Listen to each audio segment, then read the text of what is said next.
In this video, I will show you how you can easily add fingerprint or Face ID authentication to the login mechanism in your apps for improving the user experience or just to have 2FA.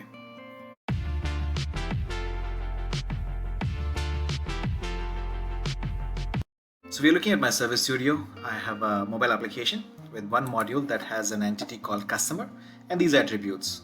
What I also have already here is the typical listing and detail screen. I have not modified them from default. What I'm going to do next is modify the login page to have capability where somebody can authenticate themselves by using fingerprint or Face ID. Now, just for your knowledge, in OutSystems, a lot of pages are already available under common. So in case you're wondering where the login page comes from, where the menu comes from, they're all here. Now what we'll do is under login page, just like any other application, we're going to add one more feature here which allows the people to authenticate themselves by using fingerprint. Okay, so how will we do it? Is by using a plugin from Forge. So on the Forge you will find a plugin called Touch ID. It allows you to access the fingerprint and Face ID authentication on both iOS and Android. You will also find on Forge a sample that does the whole thing of using the key store plugin first to save the credentials in the device and also then using the Touch ID. In my video, which is this one, I'm going to focus mainly on the Touch ID. So first of all, let's add a reference. So prior to this, you must install the plugin in your environment. Once you install the plugin, you will be able to see it in Manage Dependencies like this. It has these three client actions available. I'm going to use Check Touch ID plugin for making sure it's available and then the Touch ID itself. What happens when I use this plugin is I get a success message in case it goes through. So let's go ahead and start first of all maybe fixing the screen. So on the screen perhaps we can have an image. So here we can upload a picture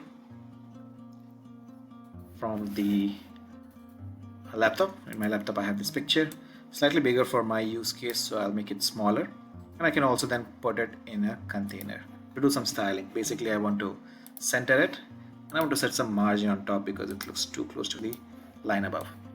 Thereafter on this picture we can put an action, link to a new client action, and that action is something that will trigger the call to Touch ID plugin. So link on click is here.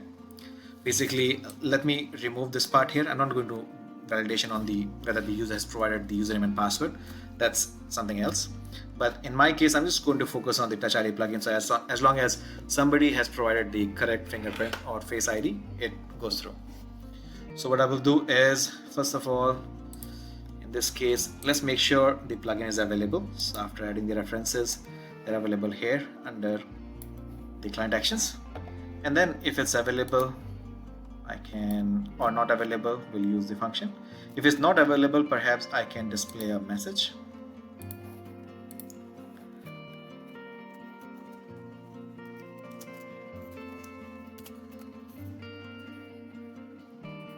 Done, and it could be a warning. And if it is available, then we're going to trigger the call to Touch ID.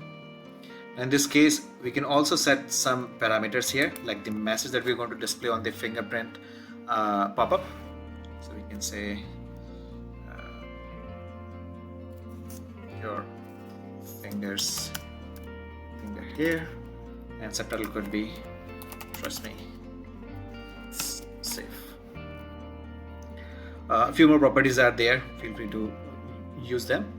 And then after this we can perhaps check if we got the success message or not, and depending on this, let's say if it's true, we can display the success message or maybe redirect the user to the customer listing page.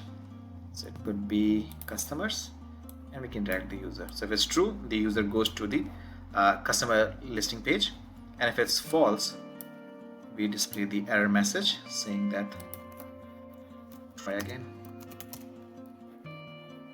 and then we can end the flow. Okay, now last thing, to make it work, I think I have to remove the permission. So I'll make my login page as the default page, and I'm going to remove the permission from the customer. I think I've already done that, so it should work fine. So let's go ahead and publish it to see the outcome. One important thing to make sure, because this is a native plugin, you must make sure to generate a application, a native mobile application. What I mean is, go here and under distribution, you must publish the application and then only you should test. In case this was already a mobile application that you built last time, you should rebuild it in case this was the first time you're adding the Touch ID plugin. So to test the application, I have generated the native application package and I have then installed this on my phone. The application is here right now. I can access it. And then this is the login page. So how it works is, if I tap onto this icon for fingerprint authentication, then I'm able to put my finger here and it goes through. I'm able to see the customer listing page. Thanks for watching.